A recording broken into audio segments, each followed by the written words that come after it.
This is the Protos. It's a new FPV drone aimed at beginners who are just getting started in the FPV drone world. And if you're already an FPV pilot, there's something new inside this drone that you may want to know about, a brand new digital video system called Ascent. So whether you're brand new to drones or a veteran pilot, this Protos may be worth taking a look at. The drone comes as a complete ready-to-fly bundle, including the drone, remote controller, video goggles, and the batteries and accessories you need to fly. And the thing that really stands out about the Protos is the price. It's by far the most affordable FPV drone with a digital video connection. Here's a quick little overview if you aren't familiar. FPV drones can either have an analog or a digital video system. Analog video looks like it's from the 90s, so the quality isn't great, but it's affordable. Digital video is really the way to go, but usually the major drawback is price. Today, if you want an FPV drone kit with digital video, you're looking at something like the Vision 40, which costs $700 in its lowest trim, or something like the DJI Neo, which costs $500. That's a lot of money, which is why the Protos is releasing for just $359. To get the price down this low, you might think that they're cutting corners somewhere, but they actually aren't. The people behind this drone, Caddx, they already have a ton of experience in digital video because they make the Walksnail digital video system, which is what the Vision 40 I mentioned earlier uses in their drone. But what Caddx realized was that the main barrier to digital FPV is the price, so they've come out with this brand new digital video system, which they're calling Ascent. This system uses new chips that just came out and that are low cost, but they still offer great video quality. That's how they can bring the price of this drone kit down so low. Now, I'm personally not an expert on chips, so if you want to go on a deep dive, I highly recommend checking out the Mads Tech channel. He's an expert and he already has a video about Ascent and how it works down to a component level. But the TLDR is that drones are more popular than ever, so there's new chips just for drones, and Caddx is using these new chips to make the most affordable digital FPV drone. Now the specs are great and all, but what's it actually like to use it? So let's jump in and let's first take a look at the video goggles. Because Caddx already makes their Walksnail goggles, they've used the same goggle hardware and just put new electronics in these Ascent goggles. And this is another smart way to lower the cost since they've already done the engineering and all the goggle optics, so they just have to put in new electronics for the Ascent system in the Ascent goggles. And one minor improvement over the Walksnail goggles, the micro SD card slot up here is easily accessible via this little notch in the face cutout. In the Walksnail goggles L, you have to remove this foam cutout in order to access the SD card. The goggles are powered by this external rechargeable battery that's included with the kit. These are also really lightweight, making them more comfortable to use than other options like these really big and bulky DJI goggles N3. Having the battery be external and not built into the goggle like the N3s, this makes the goggles even lighter, but you do have to be mindful of the cord because you don't want to accidentally pull it out while you're flying. Now let's take a look at the controller. This controller reminds me a lot of an Xbox controller. They're pretty much the same size and shape, and so if you like Xbox controllers, you'll definitely like this one as well.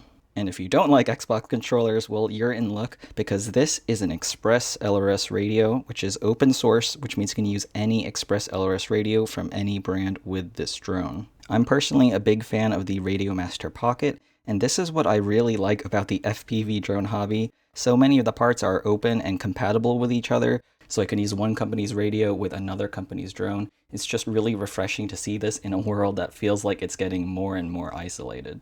But anyways, the radio is fine. It charges via USB-C. It has a ton of switches for all of the different features, and I only have two complaints. The first is that the switches, they aren't labeled, so it's kind of hard to tell what they do. That's fine for experienced hobbyists who know their radio inside and out, but this is marketed as a beginner drone, so I think it would be nice to have at least put some stickers on here that point out what each of the switches do. And my second complaint is kind of random because it involves this carrying case. When you put the radio in the case, it's really easy for the case to accidentally push on the power button and turn on the radio by accident. It's not a huge deal, you just have to keep an eye out and make sure your radio battery isn't drained before flying. Now let's take a look at the drone, the Protos. It has brushless motors that spin 40mm or 1.5-inch props.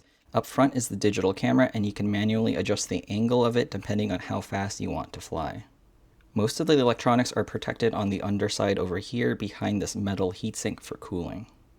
There's a LiDAR sensor down here to measure altitude and an optical flow sensor up here for position holding. These sensors are what make this drone good for beginners, since most FPV drones, they don't have these sensors and so they can't hold this position, but they are here on the Protos. The batteries are these 2-cell 840 mAh pack, and this kit comes with 3 of them, as well as this charging hub. The batteries just slide into the hub and it charges them one at a time. It charges them surprisingly quickly at about 27 watts, which is like 3 amps. So each of these batteries, it only takes like 15 minutes to charge. And once done, you just slide it out of the charger, you take the drone, and it just slides into the drone. This kind of system is pretty good for beginners because you don't really have to worry about balance charging and all that kind of stuff you normally have to do with FPV drone batteries. With normal FPV drones, they come with these like manual batteries that have a main power cable and a balance lead, and charging them is a little bit annoying because this is what you have to do. First, you have to make sure the polarity is correct, then you have to plug in the main power lead, then you have to make sure you get your balance cable, put it into the right slot, and make sure it's aligned the right way. So you have 2 connections to make there. Then in your smart charger, you have to make sure all of the settings are correct, and you can see, okay, I have a LiPo, 3-cell, and I can't charge it at 4.5 amps, so I have to manually change this all the way down to 0.5 amps. There you go, and then I can finally hit start. So that's what it normally takes to charge a standard FPV LiPo battery. That's totally fine for people experienced with FPV drones, but if you're just getting started with FPV drones and you want to make sure you do everything safely, since these are pretty dangerous, these can explode if you charge them incorrectly, it could be a little bit overwhelming, so it's good that they include this charging hub. The downside is that you're kind of stuck using these exact batteries. Usually on FPV drones with these wired batteries, you're free to use different brands and different sizes of batteries, but with this system, you're kind of locked in. And so for beginners, that's great. For experienced pilots, I could see why you wouldn't be a fan of this system. So that's all of the parts of the Protos kit. Now let's take it out on a flight. The Protos has 3 different flight modes: position hold, angle mode, and acro mode. Right now, I'm flying in acro mode and it can move pretty quick. The box advertises something like 100 kilometers per hour, which is 60 miles per hour. When I first saw that, I was like, no way, this is a beginner drone. But now that I'm actually flying it, I can see why. This thing really moves. Of course, you don't have to fly it this fast, but I think it's just really fun zooming around like this. This mode, acro mode, is how most FPV pilots fly once they learn the ropes, and it has no self-leveling feature. You're in full manual control, which gives you the most maneuverability and speed. The next mode down is angle mode, which means that the drone will self-level. It'll always want to remain horizontal, which is good for learning. And finally, the easiest mode is position hold mode, which is angle mode, plus it uses those sensors I mentioned earlier in order to hover in place without even having to touch the controls. If you're absolutely brand new to flying, this is the mode you'll want to start out with in order to learn the fundamentals. And just a heads up, you can't switch modes while you're in the air. I think Caddx was worried that a beginner could be flying in position hold and then accidentally switch over to acro mode and then crash. And so to fix that, you have to land the drone before switching to a different mode. The LEDs on the drone show you which mode the drone is in. This is just a heads up because when I was flying in position hold, I wanted to switch over into acro mode, but it wouldn't do it mid-flight and I thought it was broken. But then I went back and I read the manual and I realized that this is a safety feature so that a beginner wouldn't accidentally hit the wrong switch and then crash while they're flying. As far as flight time goes, when flying aggressively like this, I'm getting about 5 minutes of flight time. For more relaxing flights, the flight time goes up to around 6 minutes.